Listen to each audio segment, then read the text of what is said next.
Good morning. Welcome to our daily devotion. It is Tuesday. It is October 12th. Lots of wind last night. I had to tie down our canopy in the front patio. The canopies I had on the chairs, those heavy metal chairs, they tipped over, broke the vases with the flower pots that were on them. So I got to clean all that up today, but we saved the canopy. We were able to tie it down. Strong winds. We're looking at another word. The word we're looking at is conduct. It's the way you act, your conduct, the way you act, the way you behave. If I were to ask those that know you best, like your family, your friends, your coworkers, what would they say about how you act or how you behave most of the time? What would they say? Because we can put on an act with those that don't know us that well. They may say something totally different about how we act compared to those that know us best. We all know people like that where they can turn the charm on and they can make themselves feel. And then as soon as that conversation is over, they go right back to the way they were before. I remember my dad being that way. He would be totally upset about something, and then somebody would drive into our farmyard, and he'd be out there laughing and having a good time talking to him, and then as soon as that person left, he'd come back in, he'd be right back where he was before. So would you be afraid of my asking your family how you act behind closed doors? Remember that song? No one knows what goes on behind closed doors. No one knows. Then there are those that wear their mood openly. They don't try to hide their behavior. They are who they are. They don't care what people think of them. Which one are you? Which one are you? Who's the real you? Who's the real Jim? Is this the real Jim that you see making these videos? Or is there another side of Jim? I hope, my prayer is that this is the real me. That if you came here on a time that I wasn't expecting, that you would see the same Jim. Behind closed doors, you would see the same Jim. Let's hear what God has to say about this, okay? In Proverbs 10:23, God says this: only a fool finds pleasure in evil conduct. Only a fool takes pleasure in acting and behaving wrongly. But a person of understanding delights in wisdom. I want to be that person that knows how to make the right decisions. I don't want to be that person that's just a fool that talks foolish and acts foolish. I hope that's the same thing with you. I love this one. In 20 verse 11, it says, even a child is known by their actions, by whether his conduct is right, pure and right. Even a child, how many times have you seen a bratty child that's constantly whining and crying? We know that child just by the way they act. Children don't hide things like adults do. They don't try to hide things. That they are who they are. I found out something interesting. I didn't know this when I had my children. I'll take my boys. Blue was always never caused any problems. When we'd go into a restaurant, he would sit there and behave and not act up. Aaron was just all over the place. Aaron would be under the table. He'd be over the back of the booth into the people next to us. And then when Aaron got married and had a son, Austin, he was that same way. When we used to go to a restaurant, I'd have to stay with him outside, walk around and playing, and then look through the window when the food came and only bring him in when the food was there because he was restless and couldn't. And I learned something from that, what they said. They said that child that gets bored, that's restless, that's looking wants to be active, they grow up to be entrepreneurs. And the child that sits there and behaves and doesn't act up ends up working for the entrepreneur. And I found that to be the case in my children and now in my grandchildren.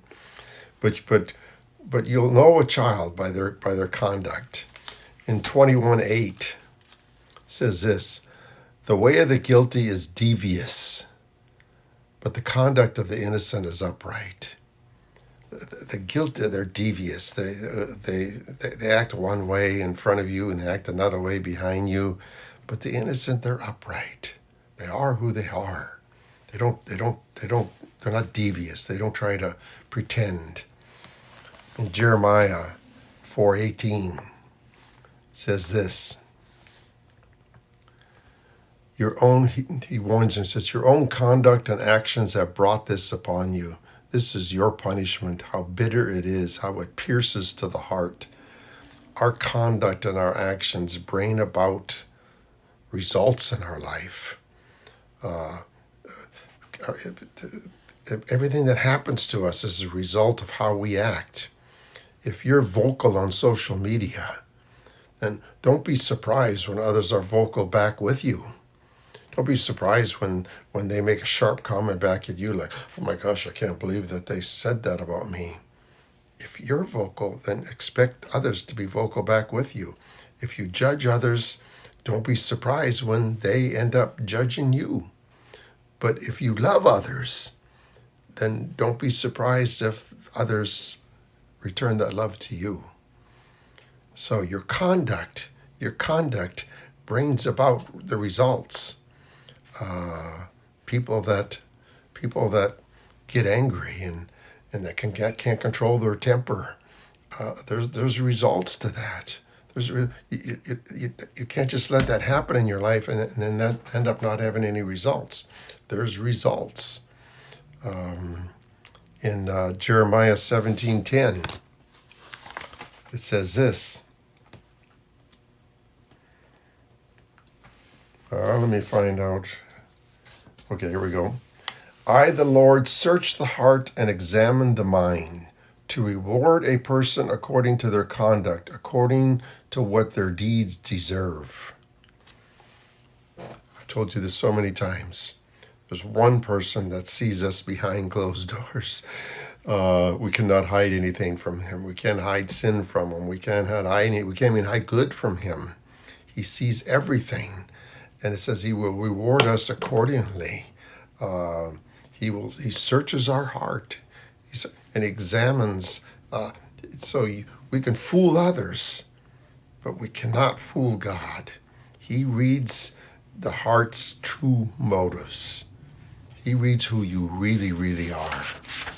So in Philippians 1:27, the same God tells us, whatever happens, conduct yourselves in a manner worthy of the gospel of Christ. Then whether I come and see you or only hear about you in my absence, I will know that you stand firm in one spirit, contending as one person for the faith of the gospel, without frightening in any way by those who oppose you. He said, whatever happens, conduct yourself in a manner worthy of being a Christian, worthy of being a follower of Christ. When I go somewhere with a youth group and we pray together, I always pray that they would act in a manner worthy of being called a Christian, so that others, if we went to golf and stuff, that others around wouldn't be looking at us acting crazy or stupid or out of line, that they would see us act and behaving righteously, knowing that we are Christians, followers of Christ. We desire that even among people that don't know us. We want to be known as a follower of Christ, and that's known by our conduct. And then in 1 Timothy 3:15, it says this. Paul said, if I am delayed, you will know how people ought to conduct themselves in God's household, which is the church of the living God. He says, conduct yourself worthy of being called a Christian, even in your church family. Conduct yourself even when the pastor's not there. Conduct yourself when your boss is not there. Conduct yourself, your conduct when your teacher's not there. Conduct your conduct when your parents aren't there.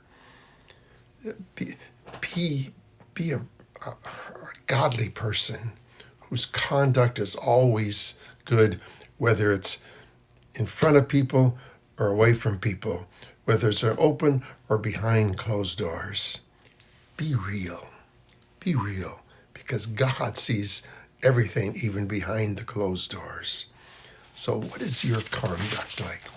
Who's the real you? How do you act? How do you behave? Is it the same way behind closed doors as it is when you're with other people? Because that's what God desires. Hope this meant something to you. Hope you learned something and grows and challenges you to work on your conduct, on the way you act, the way you behave. God bless you. Have a great day. Tonight is our youth group impact. We're hoping that everybody shows up and that we have a great night like we have the last few weeks. God bless you. Have a great day. And if this meant something to you, share it. See you tomorrow morning